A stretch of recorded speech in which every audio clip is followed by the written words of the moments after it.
not the mighty Mississippi, not the sunshine in LA. It's not a snow-capped Rocky Mountain on a warm summer day. It's not the glow of a full moon shining in the night. There's nothing grand about a canyon that holds a candle to your sight. The most beauty that I've seen is you.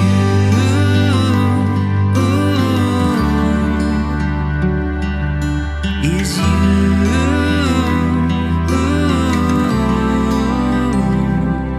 It's not a trophy on the mantle or that raise that was overdue. It's not a wish that has been granted or being freed by truth. It's not a winning scratch-off ticket for never needing more. It's not getting through the hard times and being better than before. Nothing beats the feeling, so nothing else will do. The best thing that's ever happened is you.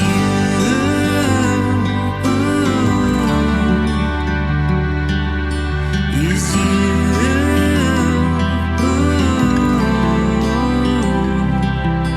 Is you.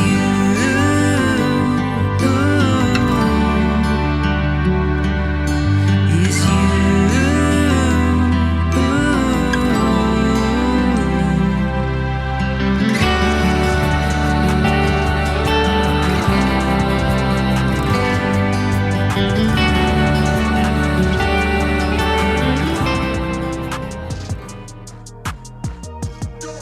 Oh, you know what? Why is that song playing? That changed the mood drastically. Oh man, that love song. I just found it actually, but anyway, we're jumping in the video and we're talking about saving our first kiss for the wedding day. It definitely got me emotional. That love song put me in the emotions, and then the hip hop song pulled me right out of it. I need to adjust that on my board. But anyway, so today's video, we will be talking about saving our first kiss for our wedding day. And that was, our wedding day was 9 years ago. And I wanted to get a chance to share some of the philosophy, some of the story, and a few lessons, I think even to reflect on it. So anyway, so if you're joining us, if you're joining me for the video tonight, one, let me know where you're watching from. Two, we're gonna jump right in, and we're gonna start with the philosophy, and kind of the background, right, and like how this came about, and it's I think it's one of the more different stories in my life. It's something I certainly have I'm proud about. I'm proud that we were able to save that first kiss for our wedding day. So let's jump into the philosophy. If you let me know where you're watching from, that would be awesome. I know some people are here in San Antonio, some people are around the world. But let's get right into it. Number one, let's talk about the philosophy of this perspective of purity. Right. And I know in recent times, toxic purity culture has come up about in relation to people, or especially churches. I haven't experienced much of that. If you have, feel free to let me know about what that was like for you. But the philosophy really comes from a few passages, and I'll bring those up real quick so we can take a look at those together. And I came from. So some of you who, again, if we share a similar church background, then you know some of this story and some of this philosophy already. If you don't share the same church, that we don't go to church together, we don't go to the same kind of church, then you might not know some of this background. So I'll read this passage from 1 Timothy chapter 5, verse 1 and 2, and it says, "Do not rebuke an older man harshly, but exhort him as if he were your father. Treat younger men as brothers, older women as mothers, and younger women as sisters with absolute purity." And so having known this passage and seeing this calling to absolute purity to treat the women, to whether they're older like mothers or younger like sisters, and also the way the young men are treated, to treat them with absolute purity. And it gives us this kind of perspective and direction in how we're supposed to have relationships with one another. And it's this vision of absolute purity, which I think in our day and times it can be crazy, which I think when I think about us being able to do this, it does sound crazy. And it does sound like a big commitment. It does sound like a lot.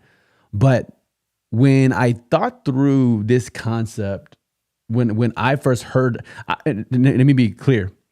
And actually, that's my second point. Let me just get into the second point as well. The second point is background. And I'll share a little bit about my background. And I won't go, and I'll keep it all PG. You know, we try to keep it PG here. I remember the first time I was speaking to a student. I was in high school, and I don't know how it came up, but I began talking to somebody who practiced this with his girlfriend. And when I say practiced, I mean they hadn't kissed, and they had been together for months. And it was this concept that was like a foreign, almost like it was from another planet. And for my mind as a teenager, when he told me that, one, it seemed completely foreign, foreign, weird, odd, all of those words that kind of mean that same thing. Like he's from another planet. Like what in the world? If you don't kiss, like, what do you do? Like, how do you spend that time? Yet I remember when he told me that, I also found this respect growing on the inside, because every now and then I did have a thought of, if I ever had a daughter, how would I want her to be treated? How would I want the people in her life to interact with her if they were her boyfriend? Like, what kind of treatment would I want in an ideal world, in a perfect world? How would this human being treat my daughter? So as I heard this for the first time I must have been 15, 16 years old, in hearing about, again, the friend that I went to high school with, that he believed in practicing that concept of absolute purity. So my own personal background, it was nothing like that. And again, not to get too graphic with any of it, but just the amount, the intimacy with girlfriends that I had along the way through high school, and but to hear that there are people out there who practice this concept of absolute purity, it's a crazy idea, but I knew, like, there was something inside of me that felt like that was the ideal state. Few people practiced it, including myself, but I hoped one day I could, right? That was this desire that one day I could practice this absolute purity that the good book talks about, that I see my friend living out. And so as we get into this, I'll share a little bit of how that developed in with Angelita and I, and we'll just kind of walk through that. But just so you all know, like, sometimes I've shared this story, and one question asked was she the first person you ever kissed? And the answer to that is no, right? And I've spoken really openly in different public settings about that fact. The answer is just no. And so when we have this conversation, her and I started dating on February 25th of 2011. And so I'll share with you about kind of the beginning of that boundaries conversation. So the beginning boundaries. So Angelita and I began getting to know one another, and we had communicated that that she liked me, I liked her. We were both 25 years old. So we were going to have the conversation about, or I was going to ask her to be my girlfriend. But I did talk to her best friend, Cynthia, and I asked her for some advice about asking her if she had any, tips, any ways I can make it special. And it was interesting because her best friend had shared with me, if you want her to feel taken care of, for Angelita, it is very important that you guys discuss boundaries up front. And it was, however awkward it might have seemed, it was like, will you be my girlfriend? Yes. Okay, let's discuss the boundaries we're going to have in our relationship. And again, credit to my wife and her again, her purity, even us going from friends who liked each other to boyfriend and girlfriend, like that first date that we went on as a boyfriend and girlfriend. For her, she didn't want to hold hands yet because she was going from, hey, we're not together till we are together. So she needed a little bit of almost like a runway ramp to rev up to the idea that, hey, we're gonna hold hands. But so we had that first conversation, and the goal of the conversation was for us to understand how could we respect each other, how could we treat each other with absolute purity, and what were some things that were important for her, what were things that were important for me. And so what I remember from the conversation is I was like, we decided, holding hands was good, arm around each other was good. We really focused on, side hugs for the vast majority of our relationship. Yes, side hugs were good. And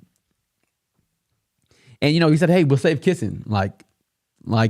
And here's the perspective, y'all, is we figured if there's two things that will either happen, we will either get married or we won't. Those are really the only two options. And if we get married, then we have full access to each other's bodies in that context, in that setting.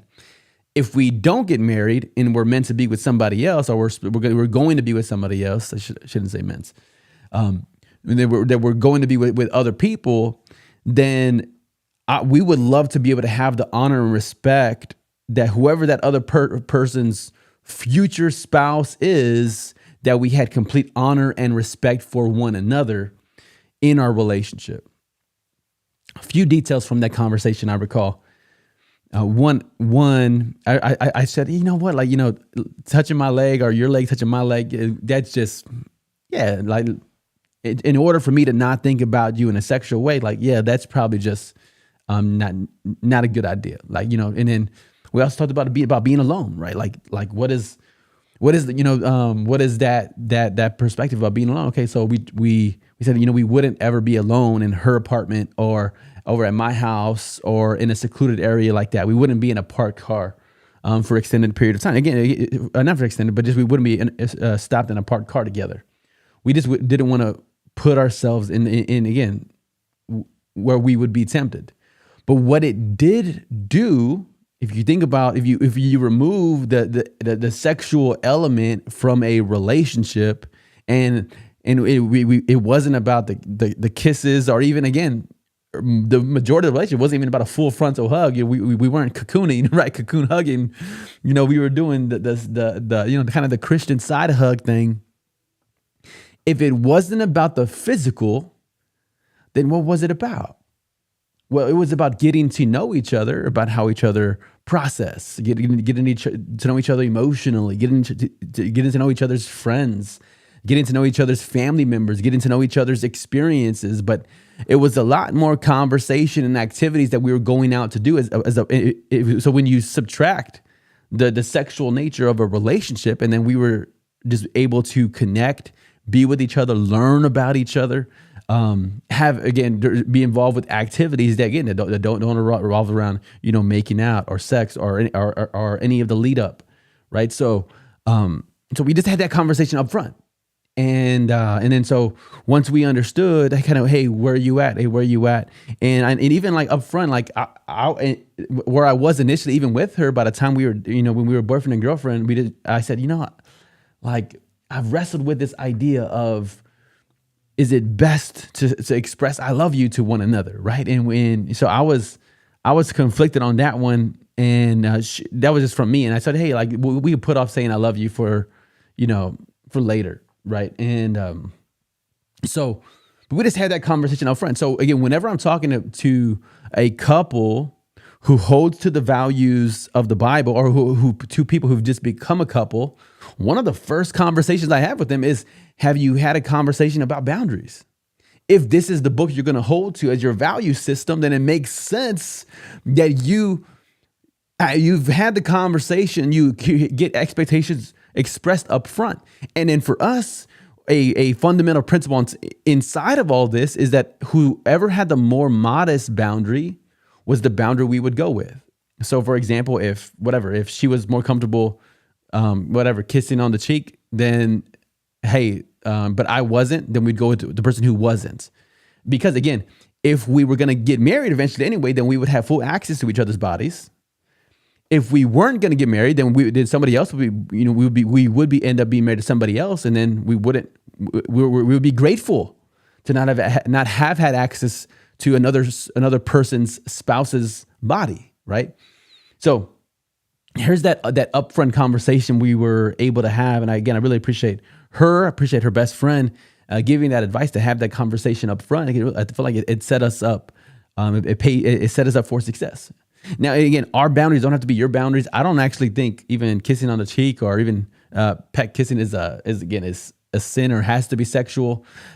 But in the Christian lifestyle, again, if you're actually living out the holy Christian lifestyle, then there is a standard of purity. There is a standard of sexual integrity, right? And then you get into the Word, and you start digging into the Word, and you start looking into the Old Testament, right? You start looking at some of those passages, and you see that if you were to consummate a relation, if you were to have that sexual interaction, then there was an expectation. Yeah, that's your spouse. You're paying that dowry. You don't get access to the physical privileges without a lifelong commitment. You don't get access to the physical privileges of a relation of their bodies without a lifelong commitment. Just think about what that would do to change our world. Is if you didn't have access to the physical commitment without a lifelong commitment. How many children would grow up with both parents, right? If you completely had the idea that physical access to someone's body comes with a lifelong commitment. If I want the physical access to the body, then it also comes with, again, you just marry these two concepts to bring these two ideas together. So we had that conversation. I think it helped us to have some early perspective about one another. And another boundary we had is not necessarily about the physical, but we also wanted to have some emotional boundaries as well. And it's something that again, in my own experience, even before I was a Christian, before I was really trying to live on this lifestyle of absolute purity with the people in my life, I remember just the emotional turmoil that people went through.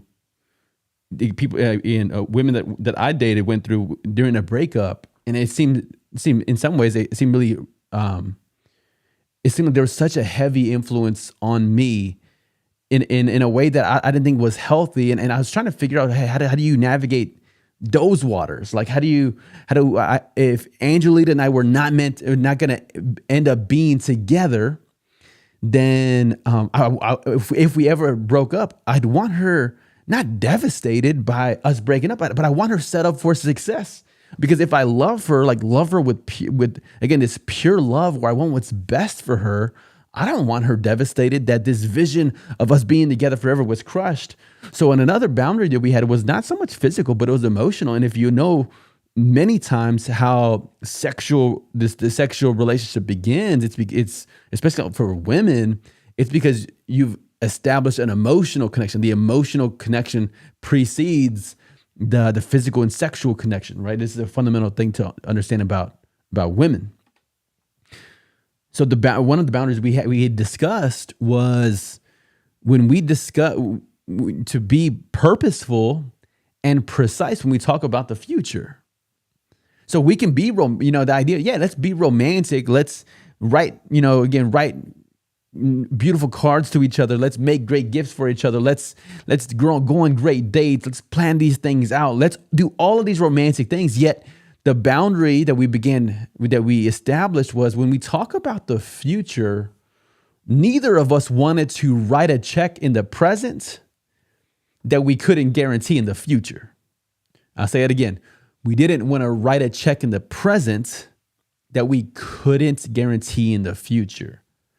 When we're starting the relationship, we don't know if we're going to end up married, or we don't know if we're going to have kids. We don't know what our future home will be like, where we're going to live. There's so many things you don't know, but having that emotional boundary set up helped us to have some clarity, again, about how we were going to operate within the relationship. So again, it did removing the sexual content from, or no, not even removing it because it wasn't present. not having the sexual content in our relationship made us, again, there was a lot of activities we did. So again, whether it was kite flying or going to the fair or doing a scavenger hunt, or again, going to the movies, going on elaborate dates. We did a bunch of double dates. Those things really protect you. And again, let me share another passage as we're going through this, as we're doing the lead up story to our first kiss. Here's another passage. Again, you might be familiar with. It's from Jesus in Mark chapter 9.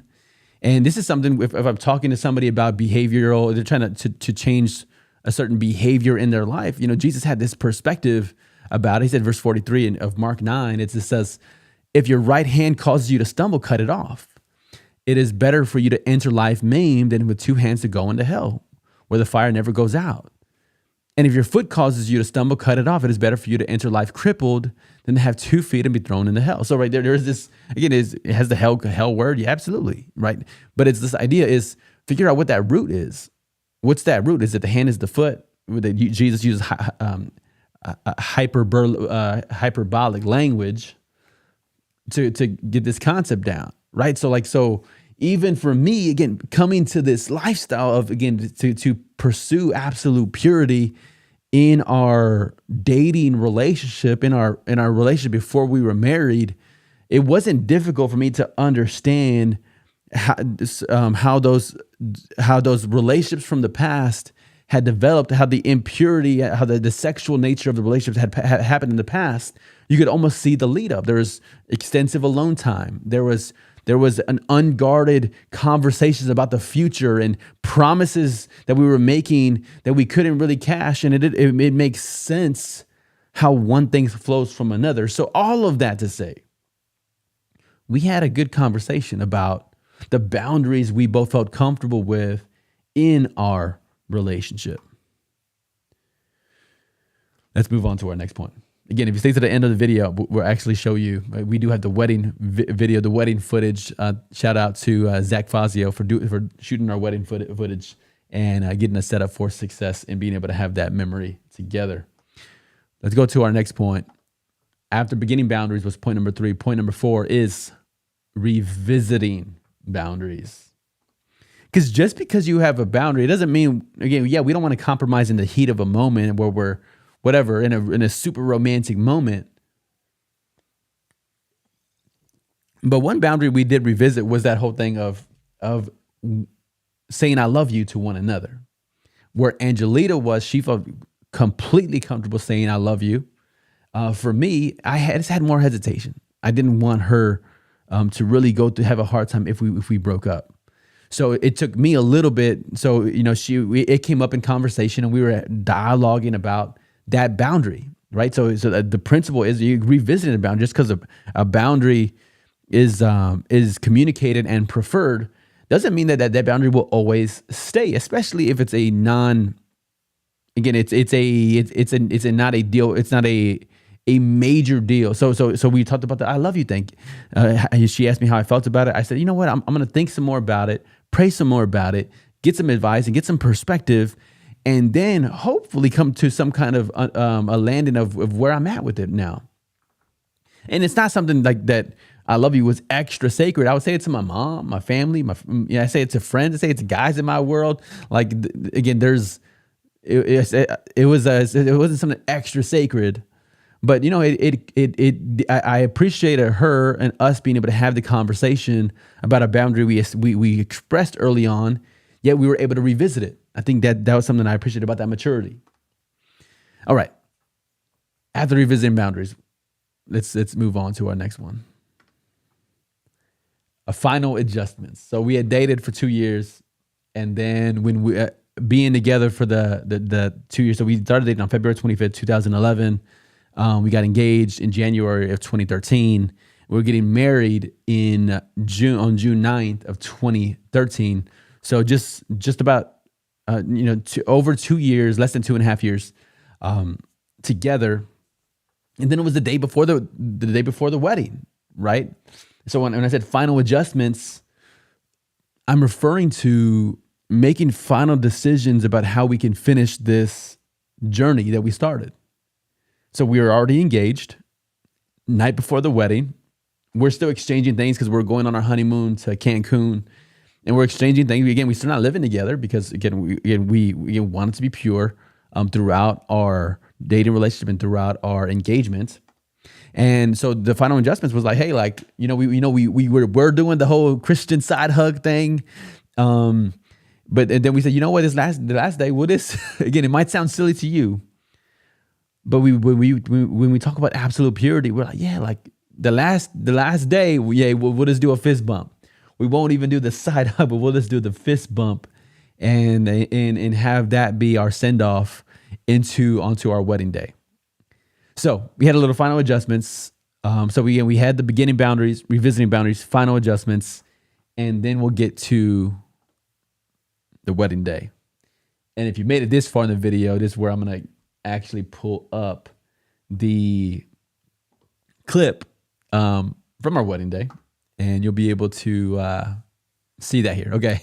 The face I'm making right there. I don't know why I'm making that face, but for whatever reason, again, we're at the altar on our wedding day, first kiss that we're going to be able to share right here. Again, I have the YouTube video, so I'll hit the play button. You may kiss your bride.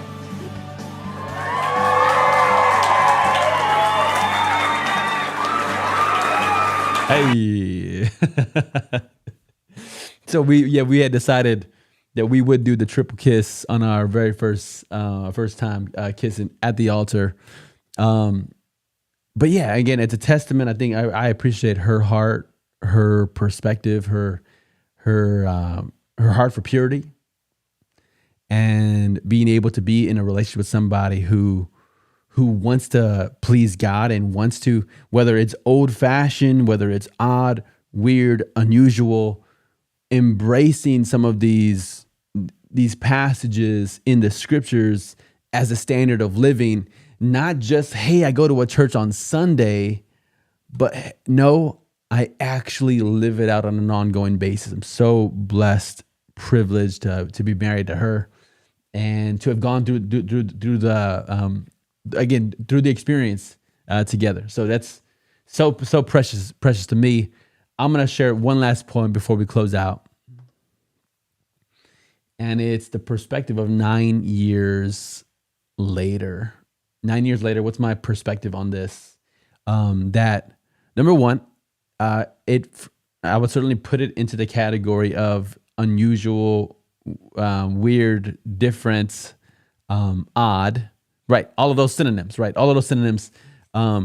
Yet it doesn't make me any different. So sometimes sometimes that it would be like a low key answer where somebody will say weird. And typically when somebody says that, if we're having this back and forth interaction, I'll ask people to, okay, define that for me. Because some definitions of weird, odd, unusual, different, that's absolutely what I'm aiming at. It's exactly who I want to be. Other definitions of weird, unusual, different, odd is not what I want to be. So looking back on it, do I regret that we didn't kiss more or make out, or that we didn't advance in a sexual nature in our relationship before we were married? No, there's no regret. I'm so glad that we had that delayed gratification. One of the things you could look up is the significance of learning that delayed gratification in life and what it does for anybody's success journey. It's the difference between being able to delay, again, even how you exercise, how you eat, how you work toward goals, how you operate. It makes me wonder even the ability to even write the books, right? Like that's delayed gratification. Like you're going through all of this work ahead of time before anybody necessarily even knows about the work you're putting in behind the scenes. And then for the book to come out, you get some attaboys, some high fives, some fist bumps, yet there's so much time where you're delaying the gratification for much later on. It's the same thing for going through school, going through a promotion, going through an interview process for a higher tier position, but it's delayed gratification. And even with the weirdness, oddness, the unusual nature of waiting until our wedding day for our first kiss, I also realized there was a number of but even in the church culture that we were a part of, even a number of other friends also did the same thing. Like they waited until their wedding day for their first kiss. So it wasn't like we were like the only ones. No, this was actually cultural. And again, there was other people who were like me who had again it's a certain amount of sexual experience before before we were Christians, and then being able to be Christians and really aiming for the life of absolute purity, and to aiming and really aiming to be holy like he is holy. And again, the idea is to not be holier than thou, but the idea is to pursue a holiness that reflects the power of the gospel, the power of God, and what he has done in our lives. I say all of that because I know this video was extra spirit. We were talking more about spiritual things, boundaries, passages. We even brought up hell in this video. If you have any questions about the spiritual journey, you made it this far through the video, and especially my wife and I, we really aim to focus on mentoring, her with mentoring women spiritually, me mentoring men spiritually. If you know somebody who's looking for that mentorship, I just want to communicate now and over again that we make ourselves available to mentor people spiritually so that they have God's word impressed into their lives to live it out in a powerful way. It's a conviction, it's a belief of mine that his way is higher than our ways. So when I think about the impact of purity and the impact of the other values and virtues that his word holds up, the values of humility, the values of compassion, of kindness, the values of truth, of generosity, of diligence, the values of being gracious, of being considerate, of being pure, that they're not just a decent alternative, but they are actually a supreme way of living, and it leads to the best amount of human flourishing. Absolutely what I believe. I believe God knows what's best. He has what's best, and he wants he wants that for us. So again, you have any questions about spirituality, about the Bible, about God, you want to discuss that, again, especially for the men out there, we'd love to sit down with you. Again, if you're a woman and you have questions about it as well, we'd love to talk to you more about the story. I know I gave you a high level, about a 35 minute version of the story. But feel free to let me know in a comment if you have questions, or you could direct message me, of course, and we could be in contact that way as well. But having said all that, if you don't have any other questions, and you want to find out a little bit more about what we do on the MaximumThrive.com, you can partner with us over on Patreon. We have tiers that are $5, $10, $20, whatever tier you're thinking about for your personal development, we have that. And also, we also have our YouTube page, which we always want to be plugging in letting people know about that as well. So my button is not working.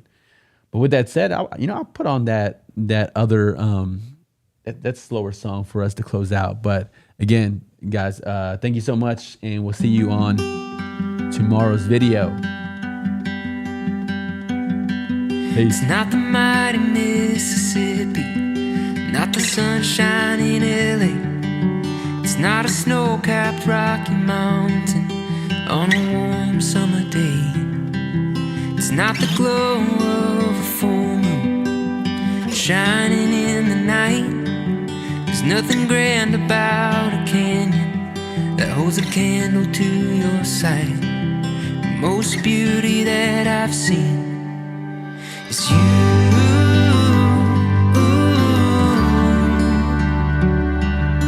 Is you.